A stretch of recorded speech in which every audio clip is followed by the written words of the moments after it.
नमस्ते class, hi this is Himanshu और एक नई कक्षा में आप लोगों का फिर से स्वागत है। और आज इस क्वेश्चन के साथ स्वागत किया जाएगा कि इस वीडियो में हम क्या पढ़ने वाले हैं। तो आज पढ़ने वाले हैं कि आप इनकम मेथड पे कैसे उसको कैलकुलेट करते हो, क्या उसके अंदर इंपॉर्टेंट है, क्या उसका फॉर्मूला है, सब कुछ ठीक है। और बाकी वो चीज़ तो श्योर है ही कि आप मतलब इस पर बेस्ड जो क्वेश्चन है वो चैप्टर के एंड में उसको सारों को लगा लेंगे, ठीक है। तो मुद्दा है कि आज इनकम मेथड क्या है, कैसे कैलकुलेट करेंगे। इससे जस्ट पहले वाली वीडियो में हम लोगों ने वैल्यू एडेड, उसका फॉर्मूला और उससे रिलेटेड थ्योरी के बारे में जाना। आज जानेंगे कि इनकम मेथड क्या है और ये कैसे काम करता है। तो सबसे पहले तो आप इसमें ये जानो कि आप इनकम मेथड से कैलकुलेट क्या करते हो। इस इनकम मेथड से जो हम एग्रीगेट फाइंड करते हैं वो क्या फाइंड होता है, तो उसका नाम है नेट। क्योंकि ये चीज़ ना ऐसी है जो बच्चे बहुत ज़्यादा परेशान होते हैं। Net domestic product at factor cost, यानी कि NDP at FC, net domestic product, ठीक है, एट फैक्टर कॉस्ट।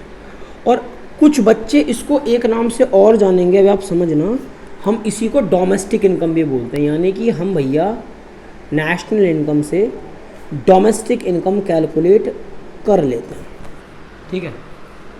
ये से हम कैलकुलेट कर लेते हैं। अगर अब कोई हमसे पूछे कि इनकम मेथड से नेशनल इनकम कैसे कैलकुलेट करते हैं, तो नेशनल इनकम का एग्रीगेट क्या होता है, NP एट FC, यानी कि net national product at factor cost.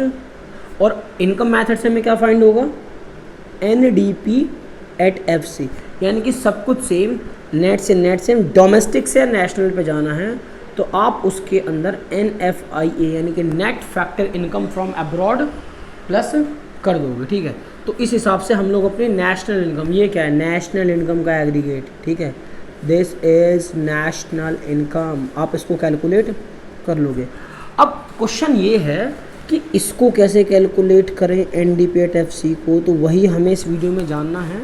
तो अब आ जाओ आप यहाँ पर, ठीक है। हम पढ़ रहे हैं प्रॉपर इनकम मेथड, ठीक है। और इनकम मेथड को हम लिखना चाहेंगे बहुत ज़्यादा प्यार से इस तरीके से, NDP एट FC। तो किसी बच्चे के मन में आएगा सर जल्दी जल्दी फॉर्मूला बता दो। सर फॉर्मूला देखो सर, NDP एट FC यानी कि इनकम मेथड को कैलकुलेट करने का जो फॉर्मूला है उसका नाम है इस तरीके से, कंपनसेशन टू एम्प्लॉयज़। एम्प्लॉय कौन होते हैं, जो वर्कर्स होते हैं। तो आप अपने एम्प्लॉयज़ को जो भी प्रकार का कंपनसेशन देते हो उनकी नौकरी के बदले में, वो प्लस दूसरा बड़ा इम्पॉर्टेंट है ऑपरेटिंग सरप्लस। इन सबको क्या होता है, कैसे कैलकुलेट करते हैं, उसके बारे में जानेंगे। और तीसरा है सर आपका मिक्स्ड इनकम। क्या है तीसरा आपका, मिक्स्ड इनकम। अब मैं आपको पहले छोटा सा बता दूं कि नेशनल इनकम मेथड को आप ऐसे डेफिनेशन कैसे डिफाइन कर सकते हो।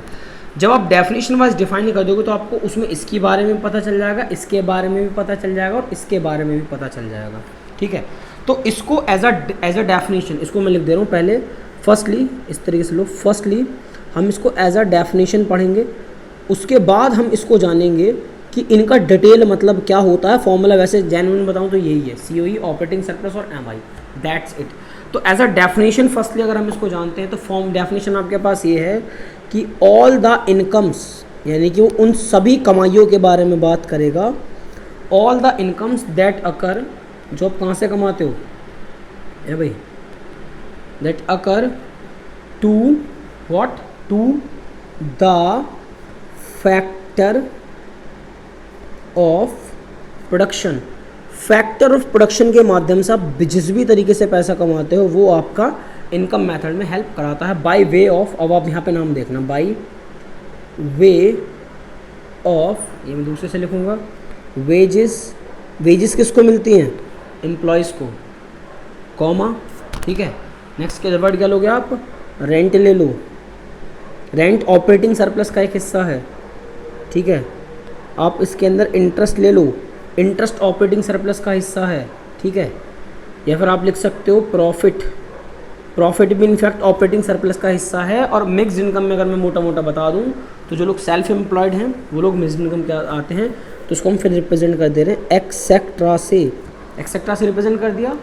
और समड अप, ये कहता आर, इनका सम कर दो, summed up to obtain sum up to obtain the national income. यानी कि आप जो मेहनत करके पैसा कमाते हो, जिस भी तरीके से पैसा कमाते हो, कोई किराया खा रहा है, कोई ब्याज खा रहा है, कोई प्रॉफिट कमा रहा है, कोई खुद से मेहनत करके सेल्फ एम्प्लॉयड हो रहा है, उन सबको जोड़ोगे तो एज अ डेफिनेशन आप इस तरीके से अपने इनकम मेथड की प्रॉपर्टीज़ को डिफाइन कर सकते हो। अब मुद्दा आता है कि सर अब आ जाओ सेकेंडली फेस में। सेकेंडली कि सर ये कैसे काम करेगा मेरे भाई, ये जो काम करेगा ना सेकंड वाला फेस, वो इस तरीके से काम करेगा कि आपको ना compensation of employ, operating surplus और मिक्स्ड इनकम, इनको थोड़ा सा डिटेल में जानना है। तो हम सबसे पहले डिस्कस करेंगे किसको, कंपनसेशन, ठीक है, कंपनसेशन टू एम्प्लॉयज़ को। वैसे इसको कंपनसेशन ऑफ एम्प्लॉयज़ लिख लो क्योंकि वो COE को रिप्रेजेंट करता है, तो उसको मैं T को काट के F बढ़ा दे रहा हूँ, सेम काम मैं यहाँ कर दे रहा हूँ, T को काट के मैं यहाँ पे F बढ़ा दे रहा हूँ, कंपनसेशन ऑफ एम्प्लॉयज़, ठीक है। अब ये क्या चीज़ है, इसके ऊपर बारीकी से बात करो। देखो इनको डिटेल में जानना इसलिए ज़रूरी है क्योंकि आपको पता होना चाहिए कि किस तरीके से ये काम करता है, ठीक है। जिसकी डेफिनेशन की जरूरत पड़ेगी उसके डेफिनेशन पे भी काम करेंगे।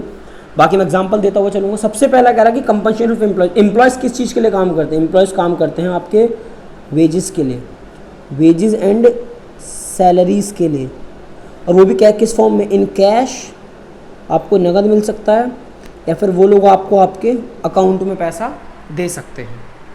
तो wages and salaries in cash और काइंड, मतलब इन कैश और बैंक, इस प्रकार की चीज़ें। अगर आप इस पर एग्जांपल जानना चाहते हो तो आप इसमें एग्जांपल सुन सकते हो। लाइक आप यहाँ पे वेजेस तो ले ही रखा है, सैलरीज ले रखी है, कोई बोनस के लिए काम करता है, कोई कमीशन के लिए काम करता है, एक्सेट्रा। तो मैं इसको लिख नहीं रहा हूँ, सिर्फ मैंने बता दिया, ठीक है। सेकेंड पॉइंट अगर आप यहाँ पर लेते हो तो यही वेजेस एंड सैलरीज आपको एक अलग फॉर्म में मिलती है, wages and salaries in kind. अब ये काइंड वाली बात कहाँ से आ गई, अब मान के चलो आपकी किसी कंपनी में तगड़ी सी पोजीशन लग गई, तो कंपनी आपको रेंट फ्री मकान दे देती है, कार देती है, मेडिकल फैसिलिटी दे देती है, बच्चों की एजुकेशन फैसिलिटी दे देती है, आपका एंटरटेनमेंट फेस वो संभाल लेती है। तो इस प्रकार की जो भी चीज़ें इसके अंदर आती हैं वो आप wages and salaries in kind में ले सकते हो। यहाँ पे क्या हो रहा है, जब वेजेस कमा रहे हो, सैलरीज कमा रहे हो, बोनस कमा रहे हो, कमीशन कमा रहे हो, यहाँ पे आपको रेंट फ्री होम मिल गया, कार मिल गई, फ्लैट मिल गया, हॉस्पिटलिटी की बात होगी, एजुकेशन की बात होगी, एंटरटेनमेंट की बात होगी, तो वो सारी चीज़ें आपकी यहाँ आ जाती हैं, ठीक है। उसके बाद इसमें जो इम्पॉर्टेंट है वो तीसरा है थोड़ा सा, क्योंकि उस पर अक्सर कभी कभी ऐसा होता है कि लोग उसमें घुमा देते हैं कि एक नंबर के क्वेश्चन में। आप यहाँ पे वर्ड सुनना, मैं वर्ड यहाँ पे ब्लैक वाले से लिख दे रहा हूँ। ये वर्ड है एम्प्लॉयर, एम्प्लॉय नहीं है, एम्प्लॉयर्स। एम्प्लॉय वर्कर्स होते हैं, एम्प्लॉयर मालिक होते हैं, तो एम्प्लॉयर्स है, मालिकों की बात कर रहा है। कॉन्ट्रीब्यूशन, ये लोग कॉन्ट्रीब्यूट करते हैं, कॉन्ट्रीब्यूशन टू सोशल, सही है, सिक्योरिटी स्कीम। किसकी बात कर रहा है, सोशल सिक्योरिटी स्कीम की। कि सर समझ में नहीं आया, तो आप इससे रिलेटेड एग्जांपल्स यहाँ लिख सकते हो बिना किसी दिक्कत के, क्योंकि ये ऐसी चीज़ें जो बच्चा अक्सर परेशान हो जाता है। भाई आप किसके एग्जांपल ले लो, आपने सुना होगा PF का पैसा, इसको हिंदी पूरा बोला जाए तो उसको बोला जाता है प्रोविडेंट फंड, PF का पैसा, ठीक है। जब कोई व्यक्ति रिटायर हो रहा हो तो उसको ग्रेचुटी टाइप मिलती है, कुछ लोग कहते हैं जी रिटायरमेंट फंड मिल रहा है अच्छा खासा, वो हो जाएगा, ठीक है। आप यहाँ पे जो लेबर है आपकी, लेबर वेलफेयर वगैरह के लिए बना लेते हैं, labour welfare, labour welfare fund, इस प्रकार की चीज़ें। यानी कि जो वर्कर्स के जो वर्कर्स होते हैं हमारे, उनके जो मतलब उन्हीं के लिए होता है, जो उनके बेनिफिट्स के लिए जो वो बनाता है। तो सोशल सिक्योरिटी स्कीम का मतलब वही है। तो आपने सीखा होगा कि हमारे माँ बाप का, जैसे आपको SI, आपने बहुत देखा होगा जो इधर नौकरियाँ करते हैं तो उनको SI हॉस्पिटलों की सुविधा दी जाती है, यानी कि आपका SI कार्ड बन जाता है। तो आमतौर पर वो यही है वो, ठीक है। अब वो इस फेस में भी आ सकता है, लेकिन जैसा PF का पैसा, तो उनको पता है कि व्यक्ति वैसे तो नहीं जोड़ सकता, तो मान के चलो आपकी सैलरी का 10% PF करता है, 10% आपको कंपनी दे रही है, और अब 6 महीने बाद मान के चलो आपकी सैलरी 40,000 रुपये है, तो उन्होंने 4,000 रुपये आपको सैलरी काट के दी कि आपके PF का पैसा कट गया 4,000 रुपये, और 4,000 कंपनी ने डाले, कितनों का 8,000। अगर आप 6 महीने बाद में निकालते हो तो 48,000। यानी कि अगर आप कोई चीज़ खरीदना चाहते हो या पैसा इकट्ठा करना चाहते हो तो आप इस प्रकार की सुविधाओं के माध्यम से कर लेते हो। और ये कौन करता है, एम्प्लॉयर करता है, ठीक है। तो अगर क्वेश्चन में वैसे तो 95% केसेस में COE डायरेक्ट गिवन होगा, लेकिन डायरेक्ट अगर गिवन ना हो तो wages and salaries in cash और bank, wages and salaries in kind, employers contribution to social security scheme. वो कभी घुमाएगा तो उसको एम्प्लॉय लिख देगा, तब उसकी बात यहाँ पे नहीं करेंगे, वो परेशान करने वाली बात है। तो कंपनसेशन ऑफ एम्प्लॉयज़ के अंदर बस ये चीज़ें आती हैं। अब आप आ जाओ सेकंड वाले पे। सेकंड वाला क्या है आपका? सेकंड वाला है आपका ऑपरेटिंग सरप्लस, है ना, ऑपरेटिंग सरप्लस। तो ये तो वो तो जो आपने नौकरी करके कमाया, यानी कि एज अ लेबर जो आपने कमाया। अब आप किस तरीके से कमाएंगे, इधर आओ भाई, हाँ, अब आप कमाएंगे ऑपरेटिंग सरप्लस के अंदर। जैसे आप अपनी प्रॉपर्टी से कमा सकते हैं। प्रॉपर्टी से आप क्या कमाते हैं? रेंट कमाते हैं। वैसे शब्द रेंट एंड रॉयल्टी में लिखूंगा, रेंट, रेंट यहाँ लिख दे रहा हूँ। उसके बाद कैसे लिखूँ, रेंट हो गया, रॉयल्टी हो गया। ये थोड़ा छोटा छोटा लिख रहा हूँ पर देख लेना, इसके बीच में मैं एंड डाल दे रहा हूँ क्योंकि एक ही उसमें डाली गई है। आप अपनी प्रॉपर्टी को किराए पे चढ़ा के भी रेंट कमा सकते हो, और आप अपनी प्रॉपर्टी से क्या कमा सकते हो? रेंट कमा सकते हो। अब आपको मैं इन दोनों की ना डेफिनेशन वाइज एक डिफरेंस बता दे रहा हूँ, ताकि क्योंकि ये चीज़ ना लास्ट ईयर एक बच्चे के साथ आई थी कि भैया हमें, या सर हमें ना रेंट तो पता है क्या होता है, कि सर रेंट तो इस तरीके से होता है, आप एक तरह की इनकम है। तो इनकम अराइज, आपकी एक ऐसी इनकम है जो कहाँ से अराइज होती है, कहाँ से पैदा होती है? Income arise from ownership. आप अपनी प्रॉपर्टी का जो मालिकाना, ownership of land and building, ठीक है भाई, आपकी कोई प्रॉपर्टी है, आपने, आपका मकान है, ओनरशिप ऑफ किसकी? Of land and building.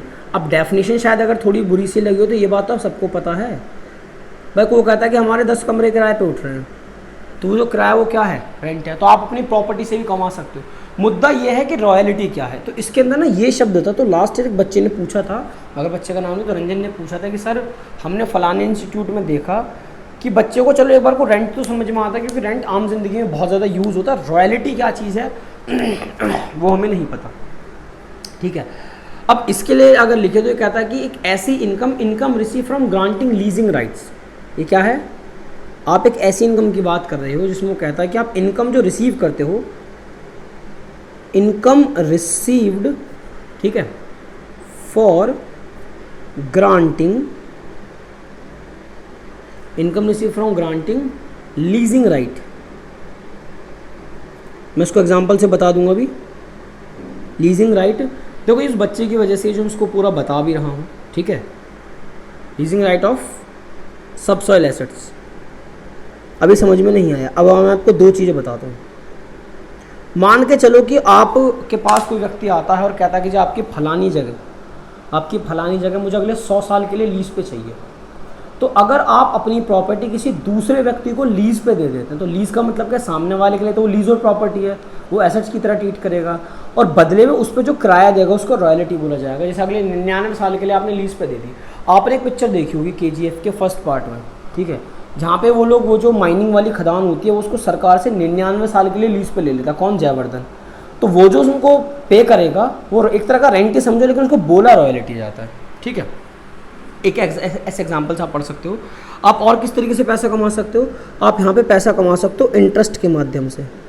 आप सबको पता है इंटरेस्ट कैसे मिलता है, ठीक है, कैसे मिलता है। अगर आप किसी को पैसा वगैरह दे रहे हो तो आप उस पर इंटरेस्ट कमा सकते हो। उसके बाद आप कमा सकते हो बहुत सिंपल से शब्दों में प्रॉफिट। तो ये 4 चीज़ें आप मेरी बात सुन लो। रैंक एंड रॉयल्टी एक शब्द है, इंटरेस्ट अपने आप में एक शब्द है, प्रॉफिट अपने आप में एक शब्द है। प्रॉफिट क्या होता है? जो आप बिजनेस करके कमाते हो। लेकिन अगर क्वेश्चन में प्रॉफिट डायरेक्ट गिवन ना हो तो प्रॉफिट के 3 हिस्से करेगा। सबसे पहला वो हिस्सा क्या करेगा? कॉरपोरेट टैक्स का। और इसको मैं प्यार से बोलूँ तो इसको बोला जाता है आमतौर पर प्रॉफिट टैक्स। और इस टैक्स का नेचर कैसा होता है? ये डायरेक्ट टैक्स होता है। कैसा टैक्स होता है? डायरेक्ट। 2 प्रकार के होते हैं, डायरेक्ट और इनडायरेक्ट, ठीक है। कॉर्पोरेट टैक्स तो अगर देखो, अगर आपको रेंट डायरेक्ट गिवन है, बढ़िया बात है। इंटरेस्ट आपको डायरेक्ट गिवन है, बढ़िया बात है, ठीक है। उसके बाद अगर आपको प्रॉफिट डायरेक्ट गिवन है तो इससे बढ़िया कुछ हो ही नहीं सकता। अगर किसी बच्चे के मन में आ रहा हो कि सर इंटरेस्ट क्या है, तो मेरे भाई जो आप कैपिटल इन्वेस्ट करते हो बिजनेस के अंदर, है ना, तो वो आपका क्या होता है? इंटरेस्ट होता है। ये बच्चे बड़े कैटेगरी सवाल पूछते हैं, इसलिए हमको सबको ध्यान रखना पड़ता है। अगर आपको प्रॉफिट डायरेक्ट दे रखा है तो मज़े की बात है, यूँ कर दो टनाटन के भाई साहब, एकदम ऐसे लाइक ठोक दो, ठीक है। अगर वो प्रॉफिट डायरेक्ट नहीं देगा तो सबसे पहले आपको इस शब्द के पीछे भागना पड़ेगा, कॉर्पोरेट टैक्स के पीछे, ठीक है। उसके बाद आपको सेकंड वर्ड वो क्या देगा, मैं यहाँ लिख दे रहा हूँ, वो सेकंड वर्ड देगा डिविडेंड, ठीक है। यानी कि टैक्स पे करने के बाद आफ्टर टैक्स जो आप प्रॉफिट का हिस्सा बांटते हो कंपनी के मालिकों में, उसको बोला जाता है डिविडेंड। और लास्ट में कुछ हिस्सा वो क्या कर लेगा थोड़ा बहुत, इसके लिए एक शब्द है retained earning. Retained earning, retained earning से काम न चले तो एक शब्द और है, इसके लिए आप रिजर्व शब्द का इस्तेमाल कर सकते हो। रिजर्व शब्द से काम ना चले तो ये बड़ा कॉमन है, अनडिस्ट्रीब्यूटेड प्रॉफिट, यानी कि प्रॉफिट का एक ऐसा हिस्सा जो आपने खर्च नहीं करा, फ्यूचर में कोई दिक्कत ना हो जाए उसके लिए आपने बचा के रख लिया। ठीक है, उसके लिए आपने बचा के रख लिया। ठीक है, तो तीन चीज़ों को मिला के, यानी कि रेंट, रॉयल्टी, इंटरेस्ट और प्रॉफिट को मिलाकर अगर प्रॉफिट ना दिया हो तो प्लीज़ इन तीनों चीज़ों को जोड़ देना, तो आपको प्रॉफिट मिल जाएगा। और अगर मान के चलो प्रॉफिट भी दे रखा और इनमें से कोई सा दे रखा है, इग्नोर, क्या करोगे फिर, इग्नोर। ठीक है, इन तीनों चीज़ों को मिला के बनता है आपका क्या बना, ऑपरेटिंग सरप्लस। अब last but not least, sir आप हटो यहाँ से। ठीक है, पर हमारी लाइटिंग अच्छी नहीं है, कोई प्लीज़ सजेस्ट करो। Third one, what is this? Third one is mixed income. Third one is mixed income. अगर उसको बहुत मतलब सिंपल सी लैंग्वेज में बोलने की भाई एक शब्द में बता दो, तो थर्ड वन का मतलब होता है जो लोग सेल्फ एम्प्लॉयड हैं, जो लोग सेल्फ एम्प्लॉयड हैं, ऐसे लोगों को, जैसे अगर मैं एज अ कोचिंग पढ़ाते हैं हम लोग, ठीक है, तो हम लोग सेल्फ एम्प्लॉयड हैं। अगर आप लोगों का प्यार मिलता रहा, हम ऐसे ही पढ़ाते रहे, तो हम भी एक तरह से सेल्फ एम्प्लॉयड है, क्योंकि हम लोग अपना ये जो वीडियोस आप लोग देखोगे उससे कमाते रहेंगे। ठीक है, तो सेल्फ एम्प्लॉयड अगर कोई व्यक्ति है तो वो मिक्स्ड इनकम आता है, ज़्यादातर केसेस में डायरेक्ट गिवन होता है। ठीक है, अब एग्जाम्पल की बात करें तो किस प्रकार के लोग होते हैं, तो आप देख लो, मैं एक शब्द, बहुत सिंपल सा शब्द लिख दे रहा हूँ, वैसे और भी आ सकते हैं। इसमें सेल्फ एम्प्लॉयड लोग तो हैं ही हैं जो खुद का काम कर रहे हैं, जो ऐसे लोग भी हैं। चलो उसको मैं डेफिनेशन वाइज दिखा दूंगा अभी। ठीक है, पहले आप इसकी डेफिनेशन देख लो। चलो ऐसा कर लो क्योंकि नोट बनाने। इट इज़ द इनकम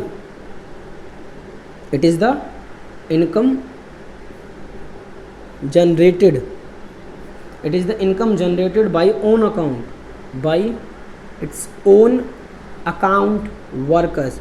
जो व्यक्ति खुद का काम करके पैसे कमा रहा है, ऐसे व्यक्ति को ही कहा जाता है सेल्फ एम्प्लॉयड। अब एग्जाम्पल की अगर बात करते हैं तो आप एग्जाम्पल में उठा लो, लाइक फार्मर, ये खुद का काम करते हैं, किसी के मुंह देखा नहीं होता, बल्कि देश पूरा विश्व इनका मुंह देखा है, हर व्यक्ति इनका मुंह देखा है। ठीक है, बार्बर्स एक्सेट्रा। तो ऐसे लोग जो खुद के लिए काम करते हैं और पैसा कमाते हैं, उनको सेल्फ एम्प्लॉयड का दर्जा दिया जाता है। उसके बाद वो आपको बताएगा एंड, कैसे एंड, अगला शब्द बड़ा तगड़ा है, इट्स इनकॉर्पोरेटेड, जो कॉर्पोरेट ने अनइनकॉर्पोरेटेड है, यूनिकॉर्पोरेटेड, इसके लिए आप शब्द इस्तेमाल कर सकते हो कि समझ में नहीं आया।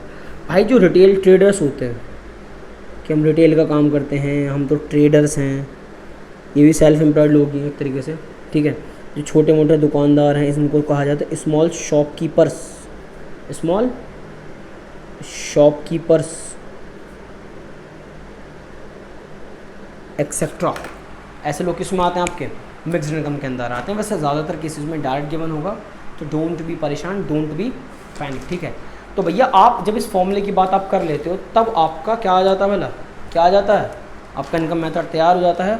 अब आपको इसमें एक चीज़ लास्ट पढ़नी है कि इसको पढ़ते टाइम आपको किन बातों का ध्यान रखना है, क्योंकि उनको जाने बिना आप इसकी गहराई में उतर ही नहीं सकते। तो मैं हैशटैग इसको पढ़ने से पहले आपको क्या प्रिकॉशंस लेने पड़ेंगे, किन बातों का ध्यान आपको रखना पड़ेगा। इस साल मेरे भाई ये चीज़ 3 नंबर में बोर्ड के अंदर आई है, क्योंकि अब ये चैप्टर भी आपको थ्योरी देने लगा है। हम सबसे पहले बात करेंगे किसके बारे में, हम सबसे पहले बात करेंगे जिनको आप नेशनल इनकम में इंक्लूड नहीं करोगे। तो मैं लिख दे रहा हूँ पहले, आर नॉट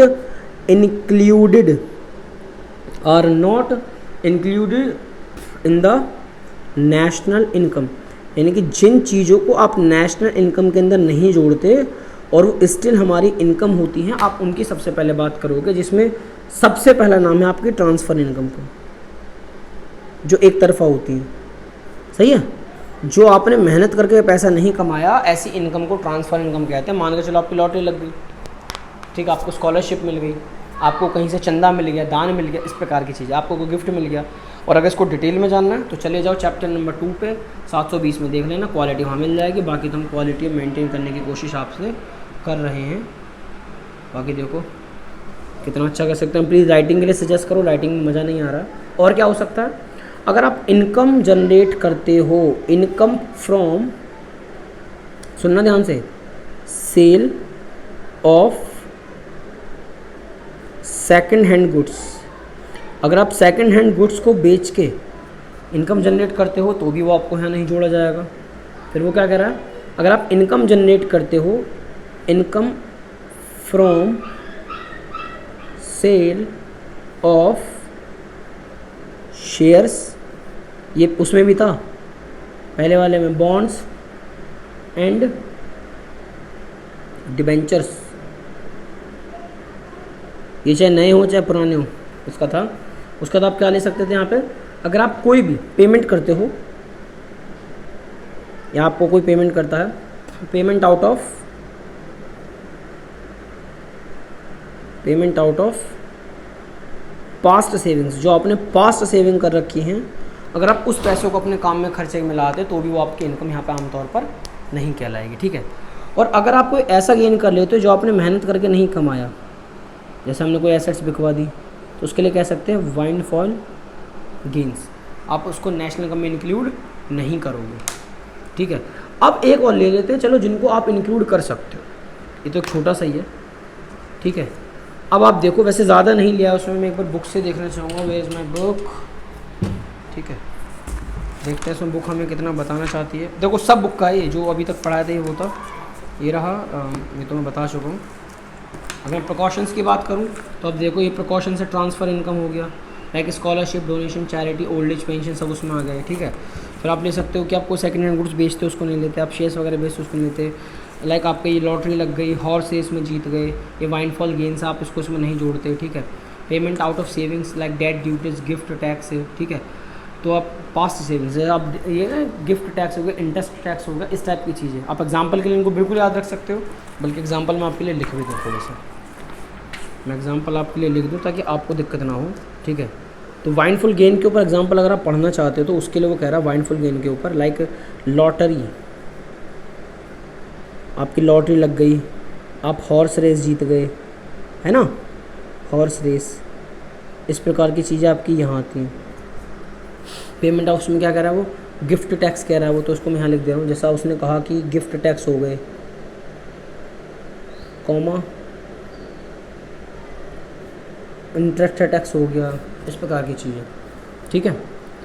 तो आप ऐसे बहुत सारे नाम जो इसके अंदर आमतौर पर याद कर सकते हो, ठीक है। तो अब वो कहता है कि इसमें एक नाम और देख लो, उसने कहा था छोटी सी बात और है, इसको थोड़ा हैशटैग से मैं इसको ब्लैक वाले से लिख दे रहा हूँ। ये कहता है कि इम्प्यूटेड वैल्यू